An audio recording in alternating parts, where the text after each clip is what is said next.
Assalamualaikum warahmatullahi wabarakatuh. Perkenalkan, kami dari kelompok 6 asma bronkial. Hari ini kami akan melakukan penyuluhan tentang pola hidup yang harus dijaga oleh penderita asma bronkial. Selamat menyaksikan. Assalamualaikum warahmatullahi wabarakatuh. Waalaikumsalam warahmatullahi wabarakatuh. Selamat siang Bapak-bapak dan Ibu-ibu semua. Baiklah, perkenalkan kami mahasiswa dari Situs Percubakti Jaya Padang. Perkenalkan, saya Sisi dan saya membawa rekan-rekan saya yaitu ada Kaca, Safrian, dan Jendra.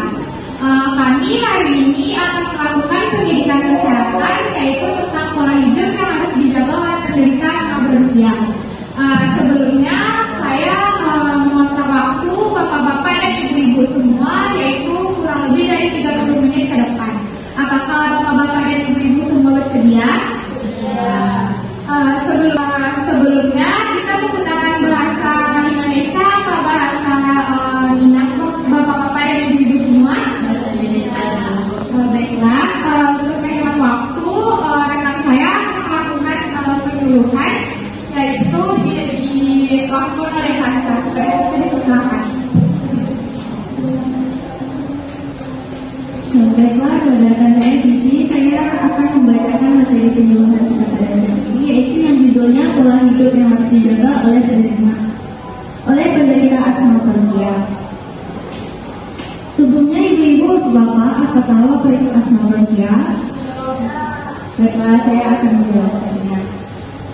Asma adalah penyakit inflamasi atau radang kronik saluran nafas menyebabkan peningkatan hiperresponsif jalan nafas yang menimbulkan gejala episodik berulang berupa meni atau nafas berbunyi hik-hik, sesak nafas, dada terasa berat, dan batuk-batuk, terutama menjelang dini hari.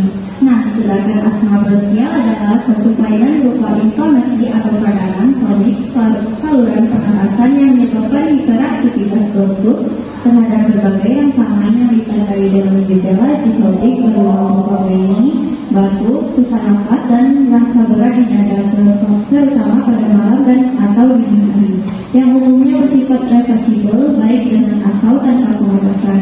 Asma bersifat fluktuatif atau hilang subur, artinya dapat tenang tanpa gejala, tidak mengganggu aktivitas, tetapi dapat eksaserbasi dalam gejala ringan sampai berat, bahkan dapat menimbulkan kematian. Kesimpulan dari beberapa pengertian di atas yaitu asma bronkial adalah gangguan atau kerusakan pada saluran bronkus yang merupakan inflamasi kronis saluran pernafasan yang kini bronkospasmi periodik dan reversibel atau dapat kembali. Adanya wheezing, sesak nafas, dan batuk dengan atau tanpa adanya setback. Jadi selain bronkus, organ yang terganggu terdapat juga organ lainnya seperti menimbulkan lesi pada berbagai organ lainnya, misalnya pada otak dan mata. Sebelumnya ibu-ibu bapak, apa tahu penyebab dari asma bronkial? Baiklah, penyebabnya yaitu yang pertama ada faktor ekstrinsik atau asma imunologik atau asma alergi, yaitu reaksi antigen antibodi, inhalasi, alergen, debu, serbu, bulu-bulu binatang. Yang kedua ada faktor intrinsik atau asma non imunologi atau asma non alergi, yaitu infeksi parainfluenza virus, pneumonia, mikoplasma. Fisiknya yaitu cuaca dingin, perubahan temperatur, iritan atau kimia, polusi udara, CO, asap rokok, vakum, emosional, takut, cemas, dan tegak. Aktivitas yang berlebihan juga dapat menjadi faktor penitus. Seperti apa sih tanda dan gejala dari asma bronkial ini? Apakah ibu dan bapak tahu? Baiklah, yang pertama tanda dan gejalanya yaitu kesulitan bernapas dan sering terlihat terengah-engah apalagi melakukan aktivitas yang sedikit berat. Yang kedua, sedikit batuk, baik disertai dahak atau tidak. Batuk adalah tanda adanya ketidakberesan dari sistem pernafasan. Yang ketiga adalah meni pada suara nafas penderita asma yang terus menurun. Dan yang terakhir ada dada terasa sesak karena adanya penyempitan saluran pernafasan akibat adanya suatu rangsangan tertentu. Akibatnya untuk memompa oksigen ke seluruh tubuh harus ekstra keras atau atau memaksa sehingga dada menjadi sesak. Yang kelima yaitu perasaan selalu lesu dan lelah akibat kurangnya pasokan oksigen ke seluruh tubuh. Yang keenam, tidak mampu menjalankan aktivitas fisik yang lebih berat karena mengalami masalah pernapasan. Yang ketujuh yaitu susah tidur akibat dada terasa susah dan batuk. Yang kedelapan, paru-paru tidak berfungsi secara normal, dan yang terakhir yaitu lebih sensitif terhadap alergi. Kemudian ada asma alergik atau ekstrinsik, merupakan suatu jenis asma yang disebabkan oleh alergen atau misalnya bulu binatang, debu, toge, tepung kari, makanan, dan lain-lainnya. Alergen yang paling umum adalah alergen yang perantara penyebarannya melalui udara atau airborne, dan alergi yang muncul secara musiman, seasonal. Pasien dengan asma alergi biasanya mempunyai riwayat penyakit alergi pada keluarga dan riwayat pengobatan eksema atau rinitis alergi. Paparan terhadap alergi atau penyakit serangan asma, gejala asma umumnya dimulai berdasarkan ini. Kemudian idiopatik atau non-alergik asma terinfeksi merupakan jenis asma yang tidak berhubungan secara langsung dengan alergen spesifik. Faktor seperti common cold, infeksi saluran nafas atas, aktivitas, emosi, dan polusi lingkungan dapat menimbulkan serangan asma. Beberapa agen farmakologi antagonisis beta-adrenergic dan agen sulfit atau penyedap makanan juga dapat berpotensi sebagai faktor penyebab. Serangan asma idiopatik atau non-alergik dapat menjadi lebih berat dan seringkali dengan berjalannya waktu dapat berkembang menjadi bronkitis dan emfisema. Pada beberapa pasien, asma jenis ini dapat berkembang menjadi asma kanker. Bentuk asma ini dimulai pada saat dewasa, besar dari kehidupan.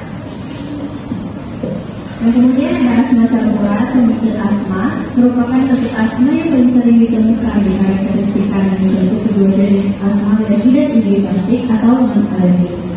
Klasifikasi keparahan asma dibedakan pada tiga kategori umur, yaitu umur 0 sampai 4 tahun, 5 sampai 11 tahun, dan besar dari 12 tahun sampai dewasa. Letak perbedaannya adalah yang pertama, kategori umur 0 sampai 4 tahun, fungsi paru tidak memiliki parameter gangguan. Hal ini karena pada anak-anak di bawah 4 tahun masih sulit untuk dilakukan uji fungsi pada penggunaan spirometer. Pada kategori umur ini, asma diklasifikasikan sebagai asma persisten jika dalam 6 bulan terjadi kurang lebih besar dari 2 serangan yang membutuhkan steroid oral atau episode sebanyak besar dari 41 tahun yang lamanya lebih dari sehari, serta memiliki faktor risiko untuk asma persisten. Sedangkan pada kategori umur 5 sampai 11 tahun dan besar dari 12 sampai 12 tahun, asma diklasifikasikan sebagai persisten jika terjadi besar dari 2 serangan yang membutuhkan steroid oral atau standar.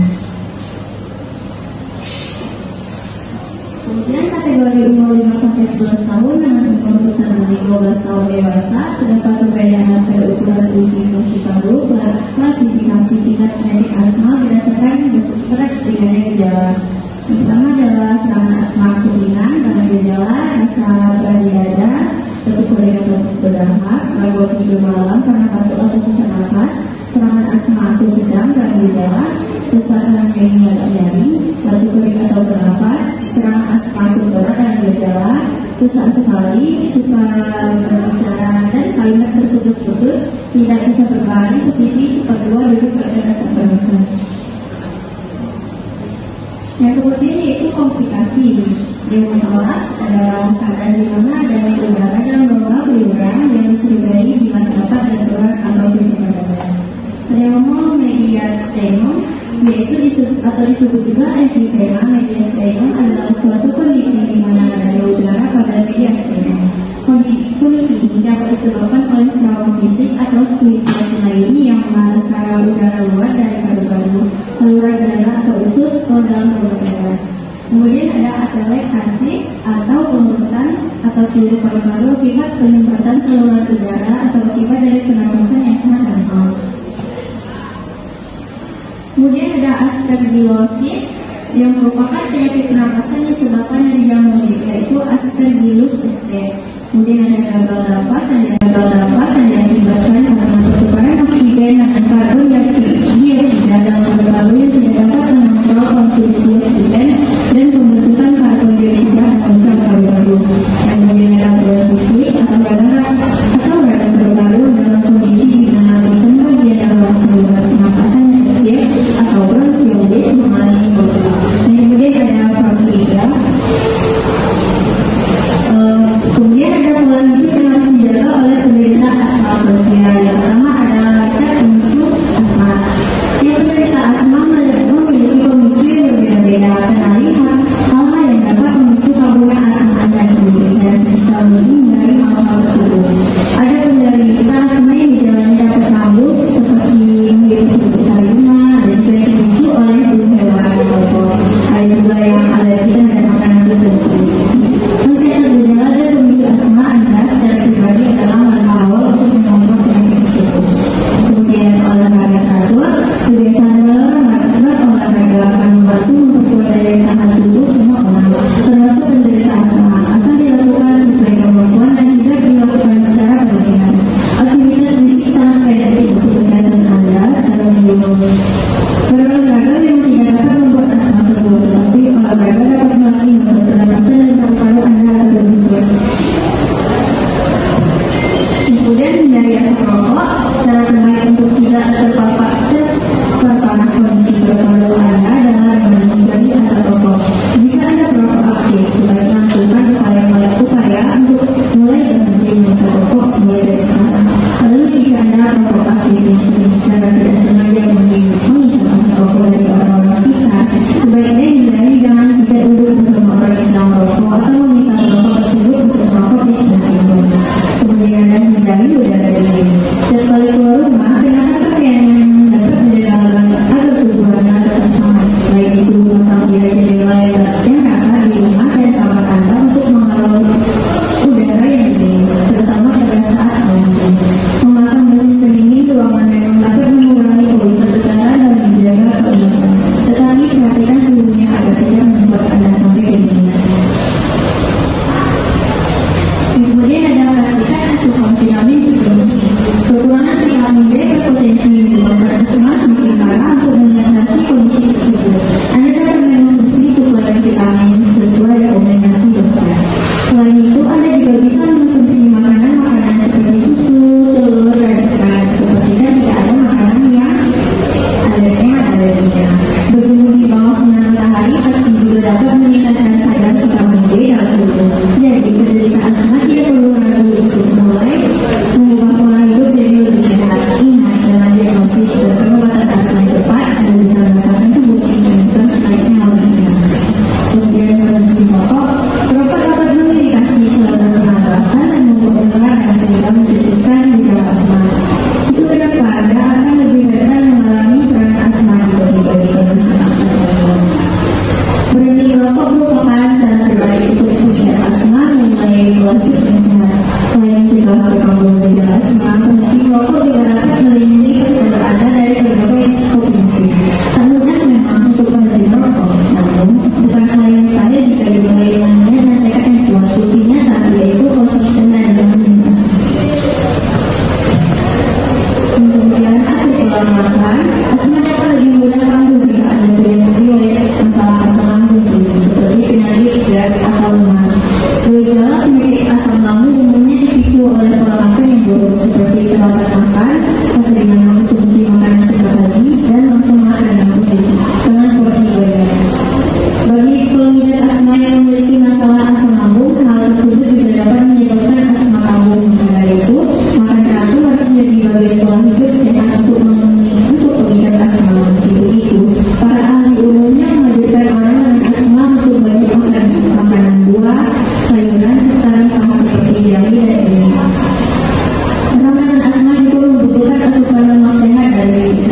wortel, acar, dan beberapa makanan lainnya.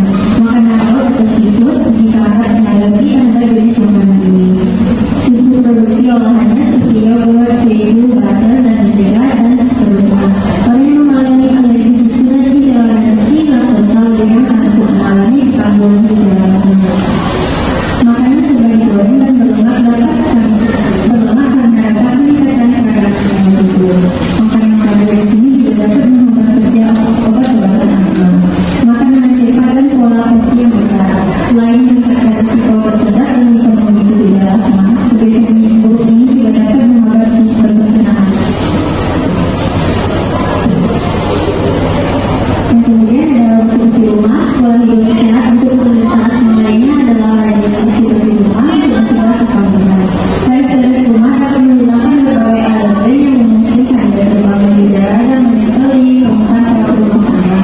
Selain menyapu dan menjaga lantai setiap hari, sebenarnya masih ada banyak sekali kebiasaan sehari-hari yang bisa Anda terapkan untuk menjaga kebersihan hidup. Beberapa di antaranya seperti berikut, yaitu yang pertama, rutin ganti spray 1-2 kali dalam seminggu, kemudian cuci bantal dan bulu setiap 3-4 kali, membersihkan peralatan dapur dan peralatan makan setiap hari, membersihkan tempat tidur setelah bangun tidur, dan menyetrika dan membersihkan kamar mandi secara menyeluruh, termasuk mengganti kaset seperti seminggu sekali. Kemudian rapikan dan membersihkan lemari pakaian seminggu sekali, melepas sepatu saat hendak masuk ke dalam rumah. Ketika bersih-bersih, sebaiknya Anda gunakan masker dulu dengan menggunakan untuk mencegah flu atau alergen lainnya masuk ke hidung dan menjadi asli ke tempat Anda. Sekian presentasi dari saya. Terima kasih. Saya kembali kepada rekan saya. Baiklah, untuk pertanyaan, apakah bapak-bapak dan ibu-ibu ada yang ingin bertanya? Silakan kepada ibu. Perkenalkan saya Tatiana Indonesia. Bertanya Bu, jenis makanan apa saja yang baik dikonsumsi untuk penderita asma? Baiklah, langsung bisa dijawab oleh rekan saya.